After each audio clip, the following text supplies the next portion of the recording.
শাহজালাল আন্তর্জাতিক বিমানবন্দরের customs house থেকে পণ্য খালাস করতে এসে দালালের খপ্পরে পড়া, গ্রাহকদের চরম ভোগান্তি, পণ্য খালাসে দীর্ঘ সময় লাগা এবং অতিরিক্ত অর্থ আদায়সহ নানা অভিযোগ রয়েছে কাস্টমস দালাল চক্রের বিরুদ্ধে।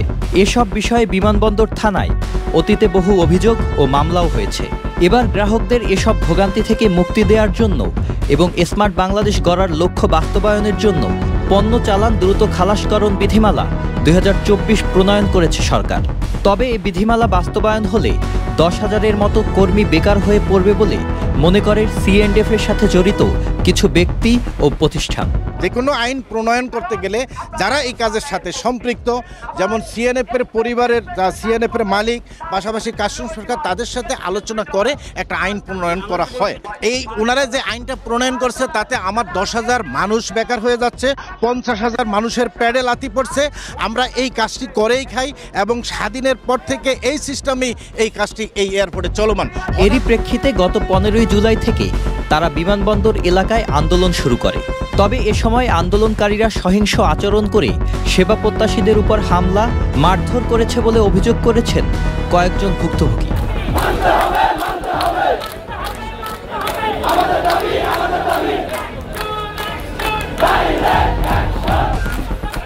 জরুরি পণ্য আমদানি রপ্তানি এবং আন্তর্জাতিক এয়ার এক্সপ্রেস সার্ভিসের সাথে জড়িত ব্যবসায়ীরা বিষয়টিকে বিমানবন্দরের মতো গুরুত্বপূর্ণ স্থাপনার জন্য হুমকি বলে মনে করছেন।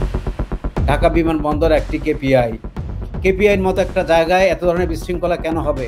এবং আমি সিভিল এভিয়েশনকে আহ্বান জানাবো ওনারা যেন সতর্ক হয়, ভবিষ্যতে কেপিআইতে এই ধরনের যেন কোনো দুর্ঘটনা না ঘটে, কারণ এটা আমাদের জন্য অনেক বড় একটা ঝুঁকি।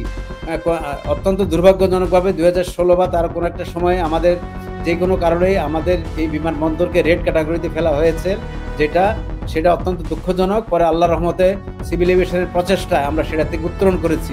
250-টিরও বেশি ডিজাইন অপশন নিয়ে ওয়ালটন স্মার্ট ফ্রিজ, বোঝে আপনার প্রয়োজন।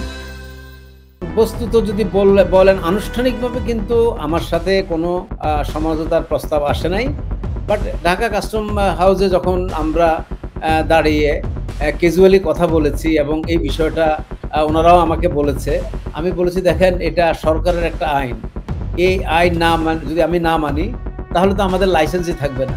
সত্যিকার অর্থেই যে SRO 207 যেটা মহান জাতীয় সংসদে যেটা পাশ হয়েছে এবং সেই গাইডলাইনে কিন্তু আমাদের এক্সপ্রেস সার্ভিস প্রোভাইডার সবাইকে কাজ করতে হবে। দেশের আমদানি ও রপ্তানি খাতকে গতিশীল করার জন্য পণ্য চালান খালাসকরণ বিধিমালা 2024 বাস্তবায়ন করতে চায় সরকার। এর ফলে সক্রিয় পদ্ধতিতে গ্রাহক ও সেবা প্রদানকারী প্রতিষ্ঠান ও কাস্টমস কর্তৃপক্ষ পণ্য পরিবহন, খালাস প্রক্রিয়া ও পণ্যের অবস্থান সম্পর্কে জানতে পারবেন। এমনটি বলছিলেন আন্তর্জাতিক এয়ার এক্সপ্রেস অ্যাসোসিয়েশনের সভাপতি কবির আহমেদ। Sajid Abdullah, channel i, Dhaka.